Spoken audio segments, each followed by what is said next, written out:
Assalamualaikum warahmatullahi wabarakatuh.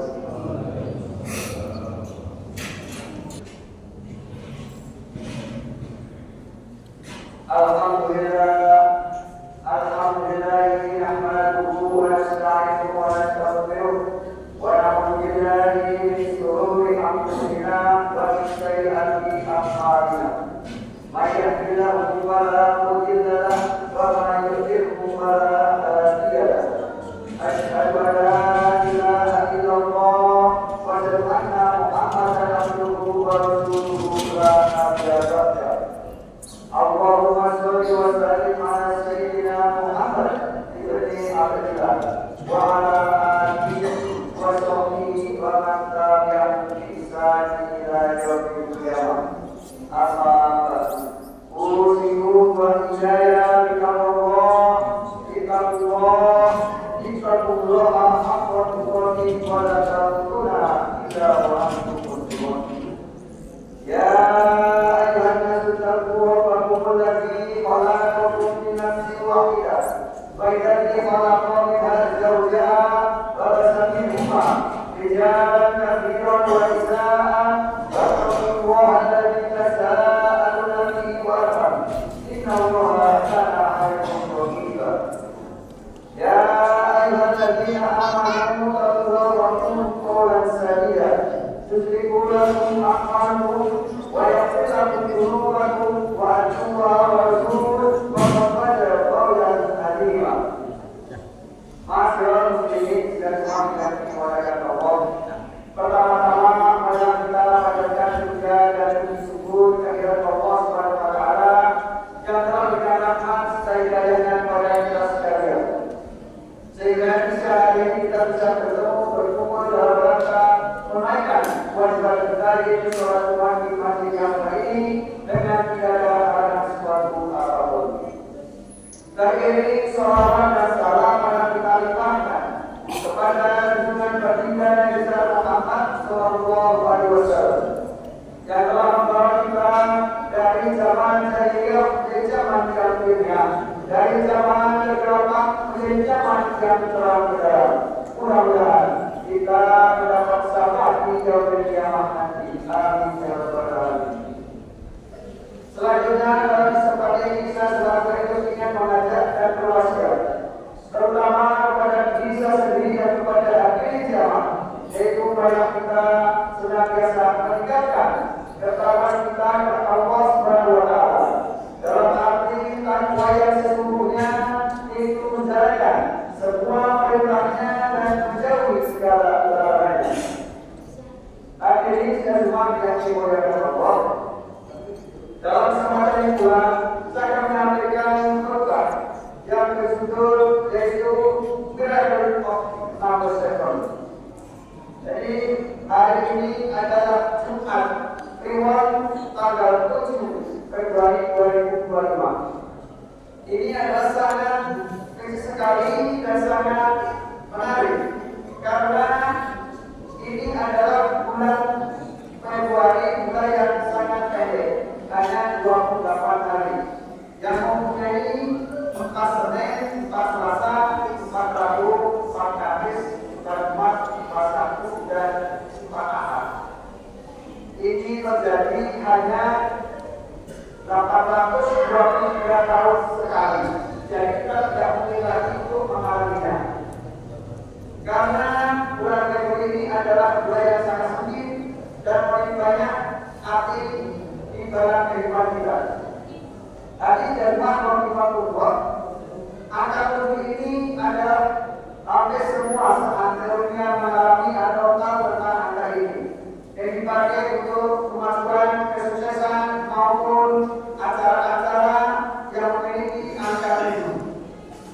Seperti halnya Allah juga menciptakan langit itu menjadi 7 lapis.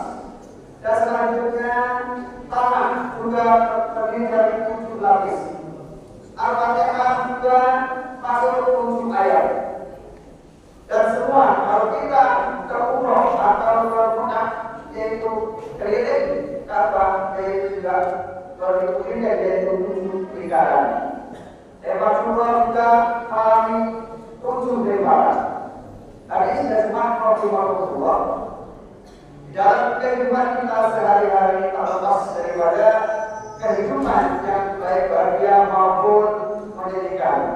Namun dengan angka ini banyak orang yang percaya ataupun di dalam agama Islam sering memakai. Untuk itu bagi jamaah sekalian, kita dalam kehidupan ini senantiasa untuk selalu membimbing diri untuk ke jalan yang lebih baik.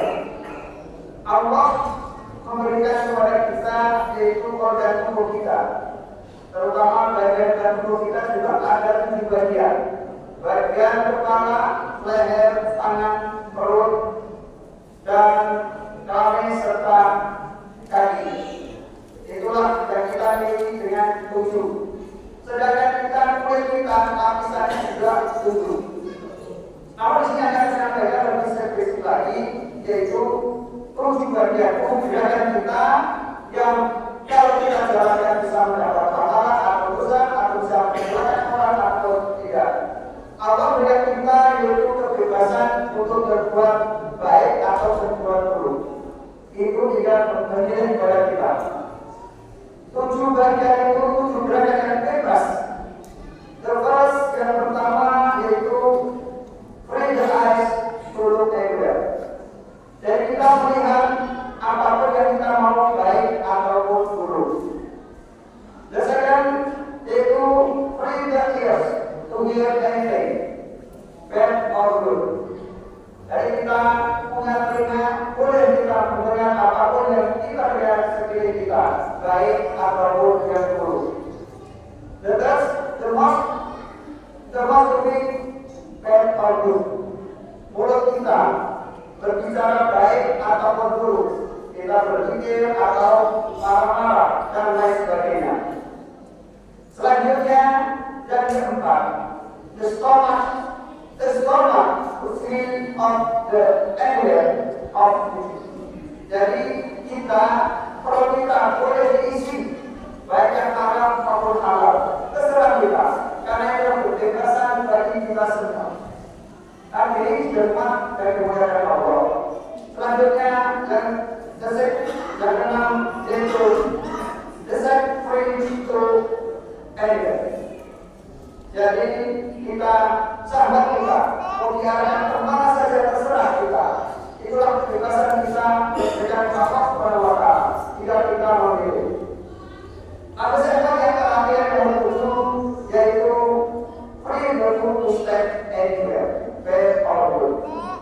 Jadi kita melangkah kemanapun yang kita mau, tidak ada larang, suka-suka kita, baik ke masjid taklim, ke masjid ataupun ke tempat maksiat. Itulah dengan kebebasan kita untuk memilih. Pilih hanya buat baik ataupun buruk. Dan ini semua dari kemuliaan Allah. Namun dengan hal ini, Allah memberikan ateisme kepada kita. Yaitu apabila kita berbuat seperti itu mau baik ataupun ada balasannya. Jangan Allah disebutkan yaitu Al-Awwal di Fakinal Masyarakat Rasul yang menjadi akmal. Dan barang siapa yang berpaling dari peringatan maka dia menghimpan yang sendiri dan akan dibagikan dalam keadaan dosa. Surat Al-Qur'an ayat 124. Jadi jelaslah bahwa kita memang dibebaskan untuk berbuat kemanapun kita mau. Namun ada warnanya, ada balasannya. Seperti yang jatuh dalam Nasa Ibu Iban, karena saya al-Badari. Ketika itu malaikat Jibril mendatangi Rasulullah dan berucap, Ya Muhammad, ismasika wa innaka maitun. Wa imasika wa innaka ma'ayuhu fakmarasika wa innaka ma'asyuti. Ya Muhammad, berbuatlah sekehendakmu, tapi ingat, engkau akan mati. Ya Muhammad, berbuatlah siapa yang kau suka, siapa yang kau cintai, namun apabila kau akan berpisah dengannya. Ya Muhammad, berbuatlah sesuka hatimu, tapi ingat, engkau akan dimintai pertanggungjawaban. Ketika kita mencari nafkah, mencari rezeki, dari mana asalnya harta tersebut dan untuk apa harta tersebut digunakan? Apakah untuk hubungan orang, untuk boya-boya ataupun tempat maksiat? Nah ini Dan itu semua yang dimuliakan Allah. Maka dari itu marilah kita, walaupun itu kita bebas memilih yang baik yang buruk, namun kita ada balasan dari Allah Subhanahu wa Ta'ala di akhirat. Maka dari itu, pada bijak sekalian, marilah kita berhati-hati dalam kehidupan kita sehari bermasyarakat atau dalam mencari nafkah. Kita harus hati-hati apakah makanan kita halal atau halal, kerjaan kita halal atau haram dan sebagainya. Untuk itu marilah kita semua berintrospeksi diri kepada diri kita masing-masing sejauh mana kita bertakwa kepada Allah Subhanahu wa Ta'ala. Demikianlah informasi yang bisa sampaikan, mudah-mudahan bermanfaat bagi kita semua. Sebagai kesimpulan, marilah mumpung ini masih bulan Sya'ban, marilah kita senantiasa perbanyakan bersolawat, perbanyakkan sedekah, rutinkan kita membaca Al-Quran walau sehari sekali ataupun berapa satu ayat. Selanjutnya lakukan puasa sunnah, mau hari Senin atau Sabtu, Senin atau hari Kamis, silakan. Dan berikutnya kita menjalankan puasa. Selanjutnya mulailah kita dari diri sendiri, mulailah dari yang kecil-kecil dan mulailah dari sekarang. Mudah-mudahan Allah senantiasa menjaga dan mengawasi kita. A'udzubillahi minasyaitonir rajim. Bismillahirrahmanirrahim. Wal 'asri innal insana lafi khusr illa alladziina aamanu wa 'amilus shalihati wa tawassaw bil haqqi wa tawassaw bis sabr. Barakallahu li wa lakum fil Qur'anil karim wa nafa'ani wa iyyakum bima fihi min ayati wa dzikri.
Allahumma awin ala bisa kali maut